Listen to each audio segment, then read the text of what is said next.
Sin embargo, MX publicó una investigación de Breitbart, Texas, escrita por Brandon Derby y de Alfonso Ortiz, que habla sobre hornos crematorios de los Zetas en una cárcel. Yo, al leerla, se las voy a compartir y les voy a dejar en la descripción del video el artículo original. Al leerla me acordé del tipo de periodismo que hizo, periodismo entre comillas, Loret de Mola, con aquel caso del Chapo. Comparemos. Miren lo que escribieron. Los Zetas utilizaron una red de hornos para encubrir el exterminio masivo y sistemático de personas inocentes durante el periodo que abarca de 2011 a 2013, cuando el cártel tenía un completo control gubernamental sobre la mayor parte del estado de Coahuila. Desde el gobernador de Coahuila hasta las cárceles de la ciudad, los Zetas tenían el dominio completo de todos los aspectos del proceso gubernamental y de la vida de los ciudadanos, incluyendo a los medios de comunicación. Sus atrocidades en Coahuila han permanecido mucho tiempo sin ser reportadas y documentadas por dependencias gubernamentales, locales, estatales, federales o internacionales. Después de que el proyecto Crónicas del Cártel de Breitbart, Texas, fuera lanzado y tuviera un éxito al exponer a las diversas facciones del Cártel del Golfo en el estado mexicano de Tamaulipas, creció cada vez más la necesidad de crear una plataforma en el territorio de los Zetas para que las personas que tuvieran experiencias que quisieran contar al mundo las compartieran. Sin embargo, parecía como si nunca hubiéramos roto la barrera, ya que no conocimos ni confiamos en ninguna fuente en la región que pudiera utilizarse como punto de partida para construir esas historias. Nuestro acceso a la información en el territorio del Cártel del Golfo en la mayor parte de Tamaulipas creció hasta un nivel sin precedentes. Sin embargo, los Zetas controlan la parte occidental de Tamaulipas, alrededor de Nuevo Laredo y el estado de Coahuila. Conseguir poner un pie ahí parecía imposible. Eso cambió. La gente de la región comenzó a ponerse en contacto con nosotros y tuvimos que arriesgarnos y confiar en ellos. No sabíamos en ese momento si se trataba de gente corrupta que nos atraía a México para que los cárteles pudieran capturarnos, o si eran buenas personas que querían arriesgar sus vidas y ayudar a sus comunidades. Tuvimos que correr el riesgo. Lo hicimos y tuvimos suerte, o fuimos bendecidos. Viajamos a la ciudad fronteriza de Eagle Pass en Texas para reunirnos con nuestras nuevas fuentes. La ciudad fronteriza de Piedras Negras se encuentra inmediatamente al otro lado del río Bravo. Ahí terminamos en el asiento trasero de un coche con dos mexicanos desconocidos que nos llevaban a conocer a algunas personas. A medida que el coche viajaba a una remota zona industrial, nos comenzamos a mirar el uno al otro con cierto nerviosismo. Terminamos en un oscuro parque industrial y nos pareció que habíamos sido levantados. El conductor y su compañero nos llevaron hasta un almacén y nos pidieron que saliéramos. Así lo hicimos y caminamos adentro. Ambos pensamos que podríamos estar en problemas. En lugar de secuestradores, encontramos un grupo de empresarios mexicanos que tenían miedo de reunirse con nosotros en público y arriesgar sus vidas y la de sus familias. Asaron carne y nos calentaron tortillas, fumamos cigarros y disfrutamos cerveza hasta que los hombres empezaron a contar sus historias. Oímos de buenas personas que simplemente desaparecieron, de las ciudades donde se han producido desapariciones en masa y nadie sabía por qué. Más tarde, estuvimos en condiciones de verificar cada historia y encontrar las respuestas que los hombres y sus comunidades han buscado durante años. Algunos aspectos de la matanza en Coahuila han salido a la luz a través de algunos medios de noticias nacionales, a pesar de que el caso ha sido ampliamente ignorado por los principales medios de comunicación en México, así como los medios principales de los Estados Unidos y de otros lugares del mundo. Algunos medios como Al Jazeera América y San Antonio Express News han informado sobre las desapariciones. Sin embargo, el control completo que los Zetas tienen de la prisión de Piedras Negras que han convertido en un crematorio ha sido en gran parte ignorada. Breitbart, Texas comenzó a hacer preguntas y recibió duras respuestas acerca de la impunidad con la que los Zetas operan y los horrores que tuvieron lugar en esa prisión a finales de octubre. A finales de enero, el diario de Coahuila dio algunas respuestas en cuanto a lo que realmente sucedió dentro de la prisión de Piedras Negras. Según información proporcionada por las autoridades mexicanas, Los Zetas tenían pleno control operativo de la prisión hasta el punto de que se llevaron allí a más de 150 personas para torturarlas, asesinarlas e incinerarlas. A pesar de la brutalidad del caso, los principales medios de televisión y la prensa de Estados Unidos han ignorado el secuestro y el asesinato de cientos de personas en Allende, Coahuila. Durante la masacre desconocida de México, los Zetas llevaron a cabo un exterminio sistemático al matar e incinerar a más de 400 personas en Allende y los pueblos de los alrededores.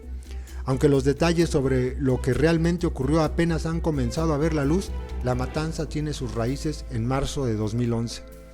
Fue antes de que los Zetas usaran tácticas de mano dura y el soborno para gobernar con impunidad en el estado de Coahuila. Para marzo de 2011, los Zetas movían alrededor de 1 tonelada de cocaína por mes a través de la parte norte de Coahuila hacia Eagle Pass en Texas. Después de pagar por la droga y de cubrir los gastos de tráfico, los Zetas obtenían ganancias de alrededor de 6 y 12 millones de dólares mensuales solo en el pasillo entre Piedras Negras e Eagle Pass, según confesó un testigo en juicio de Estados Unidos sobre lavado de dinero de los mismos Zetas. A principios de 2010, los Zetas declararon la guerra a sus antiguos jefes del Cártel del Golfo. El brutal conflicto disparó la demanda de efectivo por parte de los Zetas, mientras que la organización criminal se vio necesitada de conseguir fondos para comprar armas y hombres armados que lucharan por los territorios en el estado de Tamaulipas y en los estados de Veracruz y Nuevo León. De acuerdo con la investigación llevada a cabo por el periodista de Proceso Juan Alberto Cedillo, quien ha pasado años investigando la matanza, fue en marzo de 2011 que el capo local, Mario Alfonso Cuellar, y sus asociados Héctor el Negro Moreno Villanueva y José Luis La Huiche Garza Gaitán, fueron culpados por la jerarquía superior de los Zetas sobre un faltante de dinero por el tráfico de cocaína. Aún no está claro si los ingresos por el tráfico de la droga fueron, de hecho, robados por capos locales o si las cargas se perdieron durante los decomisos de las autoridades. Lo que se sabe es que Moreno Villanueva y Garza Gaitán huyeron a Estados Unidos y buscaron la protección del gobierno de este país como informantes y testigos federales. Un montón de muertes, dijo Moreno Villanueva a una corte federal en un caso contra los Zetas. Incluso empezaron a matar las familias de Allende y Piedras Negras, y en Musquis y en Sabinas también querían matarme, agregó. Miguel Ángel Treviño Morales, el Z40, uno de los principales líderes de los Zetas, ordenó un exterminio sistemático en la zona de Allende, en los pueblos cercanos, llamados los 5 manantiales, y también en Piedras Negras. La orden era simple: matar a cualquiera relacionado, asociado o que de cualquier forma tuviera contacto con Villanueva o Garza Gaitán. Según la información recogida por Breitbart, que autoridades aún no han hecho públicas o reconocido, los Zetas comenzaron a reunir a familias enteras, amigos, parientes lejanos y personas inocentes que tuvieran alguno de esos apellidos, incluso si no estaban relacionados. De acuerdo a la información recogida por Breitbart en Allende, los Zetas torturaron y ejecutaron a las víctimas usando una variedad de métodos crueles. Los cuerpos fueron llevados a un rancho cerca de Allende o a la prisión de Piedras Negras para hacer desaparecer los cadáveres. Dentro de la cárcel, carniceros de los Zetas desmembraron los cuerpos de hombres, mujeres y niños que habían sido secuestrados. Las partes humanas fueron colocadas en tambos de 200 litros llenos de diésel y luego se les prendió fuego. Después de varias horas, la mayor parte de los restos humanos desaparecieron, dejando a cientos de familias sin respuestas. Las cenizas fueron arrojadas luego dentro de arroyos locales que conducen al río Bravo, mientras que la mayoría de tambos siguen en casilleros de una instalación de almacenamiento utilizada por la oficina del Procurador General de Coahuila. Algunos de ellos han sido reutilizados como contenedores de basura en la ciudad.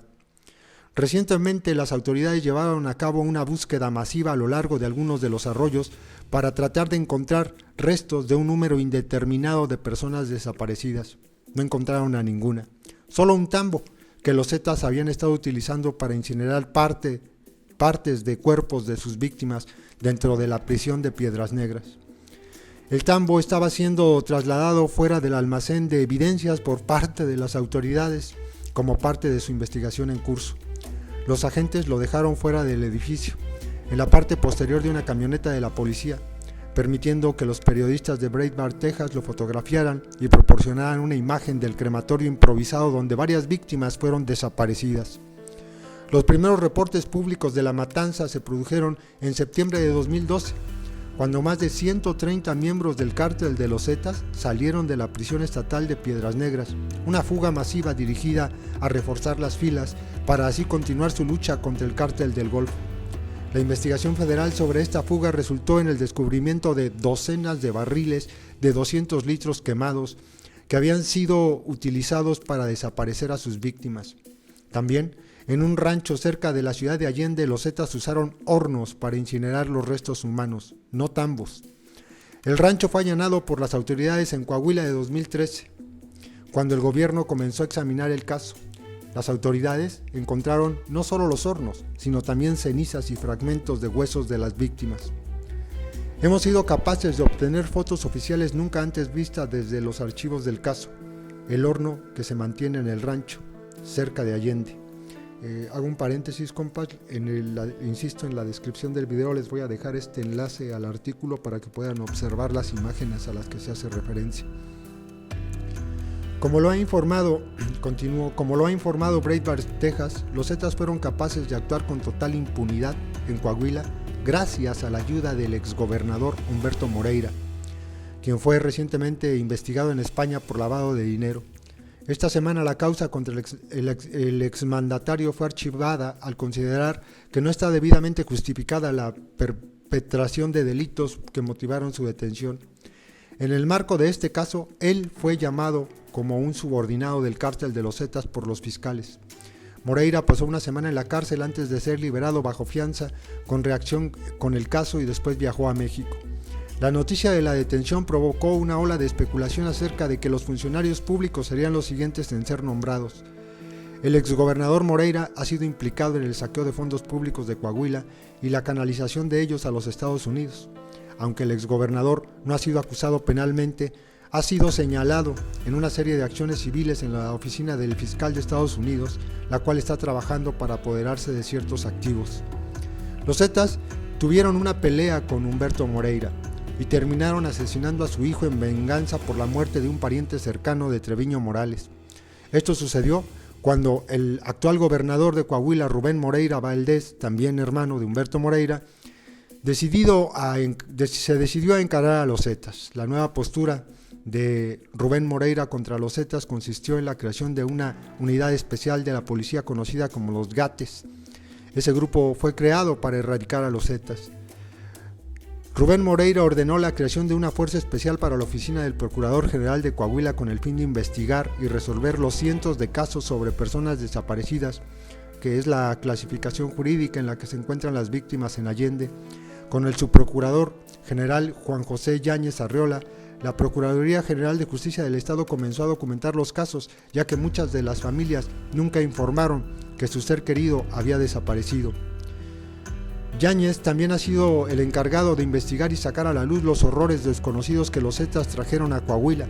Con el tiempo, los investigadores de Yáñez comenzaron a dar respuestas a algunas familias y comenzaron a ganarse la confianza de la comunidad a medida que más y más personas comenzaron a presentarse con el fin de notificar a las autoridades que ellos también tenían un ser querido que había sido plagiado. Legalmente se trata de casos de personas desaparecidas, debido a que los cuerpos de las víctimas no han sido recuperados. Sin embargo, los investigadores siguen tratando de cuantificar el número de casos y tratar de dar respuestas a las familias. El número de reportes continúa creciendo a medida que más personas han comenzado a dejar sus miedos de lado para añadir el nombre de sus seres queridos a la lista de personas desaparecidas.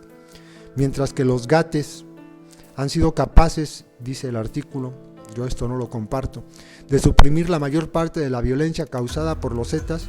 Hacia el final de 2015, la organización criminal reavivó su presencia al decapitar a 4 informantes, esparciendo sus restos por la ciudad fronteriza de Piedras Negras, según informó Breitbart de Texas. La serie de asesinatos se han vinculado a las investigaciones de un grupo de exagentes de policía que fueron liberados abruptamente por un panel de jueces de Coahuila, a pesar de que fueron condenados por haber trabajado para los Zetas. La liberación de los asociados del cártel dejó claro que los Zetas todavía conservan un control sobre la sociedad de Coahuila. Muchos de los que hablaron con nosotros sintieron que los Zetas podrían atraparlos a pesar de que el cártel ya no retiene el control físico del territorio en Coahuila. Otro sugirió que los gates no siempre están en los alrededores y expresó el temor de que los Zetas regresarían a abrir el control de las agencias gubernamentales y luego matar a cualquiera a quien consideren que ha trabajado en contra de ellos o que ha ayudado a la Fiscalía General de Coahuila. En una visita a Allende, una mujer valiente cuya hija fue secuestrada y desaparecida por los Zetas nos habló y acordó acceder a una entrevista en video. Al igual que otros vecinos de Coahuila, insistió que nos abstuviéramos de nombrar al cártel. Ella estaba dispuesta a hablar de lo que hizo el cártel y sobre las víctimas, pero tenía miedo de decir su nombre. La madre, Olga Lidia Saucedo, dirige una organización no lucrativa en Allende llamada Alas de Esperanza, que ayuda a las familias de los desaparecidos. Los niños que se escuchan en el fondo del video tienen padres que fueron desaparecidos y Saucedo se preocupa por ellos. En un momento del video los espectadores pueden ver que casi dijimos los Zetas, pero nos interrumpieron antes de completar su nombre. La madre se dirigió a los cientos de víctimas y dijo que nadie sabe realmente cuántos faltan, porque la gente tiene miedo de que las cosas vuelvan a ser como eran en el periodo de 2011 a 2013, una época en la que acudir a la policía era lo mismo que ir con los Zetas. Incluso si los gates pudieran quedarse y mantener el territorio que han quitado a los Zetas, el cártel todavía opera en el estado. Todavía tienen sus halcones y espías. Ellos todavía tienen la posibilidad de enviar a sus escuadrones de la muerte tras sus enemigos. La única diferencia es que ellos no tienen el territorio físico que una vez controlaron en Coahuila, donde podrían retirarse y vivir abiertamente. Ahora, los Zetas tienen que ocultarse. Son un grupo criminal clandestino en el estado. Ya no operan abiertamente como antes, pero están presentes. A la entrada de la ciudad, el gobierno de Coahuila erigió un monumento en honor a las víctimas de Allende. Un monumento no solo ayuda a mantener la memoria de la matanza, sino que también ayuda a algunos ciudadanos a iniciar el largo y difícil proceso de curación. Algunos, como la señora Saucedo, se aferran a la esperanza de que algún día van a volver a reunirse con sus seres queridos. Tienen la esperanza de que en el más improbable de todos los escenarios sus seres queridos hayan evitado los tambos y los hornos. Olga Saucedo, la mujer entrevistada para esta historia, no mencionó la organización criminal por su nombre durante las entrevistas realizadas.